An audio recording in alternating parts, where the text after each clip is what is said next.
Šta je savršenstvo u ljubavi? Ljubi svoje neprijatelje kao da želiš da ih učiniš braćom. Jer tako je ljubio onaj koji je viseći na krstu rekao: Oče, oprosti im, jer ne znaju šta čine. Carstvo nebesko se stiče ovde na zemlji.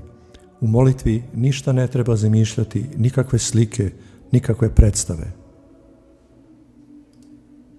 Šta je istina? To je Bogočovek Hristos i njegovo evanđelje. Ko ne služi Hristu, služi nepravdi. Duša koja ljubi Boga, u Bogu i samo njemu ima spokoj. Na svim putevima kojima ljudi hode u ovom svetu, neće naći mira dok se ne približe nadi na Boga. U kolikoj su zabludi ljudi koji traže sreću van sebe. Gospod za ljude koji imaju čisto srce govori: uselit ću se u njih i živeću u njima i bit ću im Bog i oni će biti moj narod. Ne okreći uho svoje da čuješ zlo drugima, nego budi snishodljiv prema ljudima i živećeš.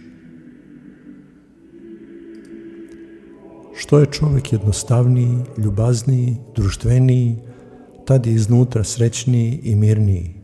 Što je lukaviji, podliji, ponosniji, tad je nesrećniji. Tog života je skriven od nas, a iskušenja su neka toliko neshvatljiva da nam ne preostaje ništa drugo nego da zavapimo: neka bude volja Tvoja, Gospode. Neprijatelji blagosloveni od Tebe bit će ti jaki zastupnici na sudu Božijem, a ti ćeš se iskupiti za mnoge grehe. Ne brinite za parče hleba za vašu decu, već brinite o duši i savesti.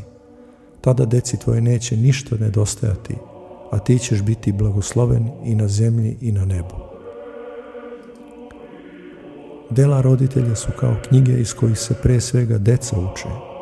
Za roditelje sve mora biti sporedno u poređenju sa vaspitanjem dece.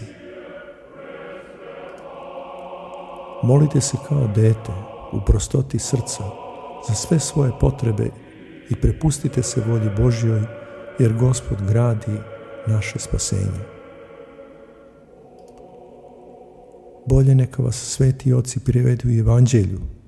Čitanje dela svetih otaca je roditelj i car svih vrlina. Ljubav prema bližnjem može spasiti i velikog grešnika. Budite skromni i zahvalni na svemu.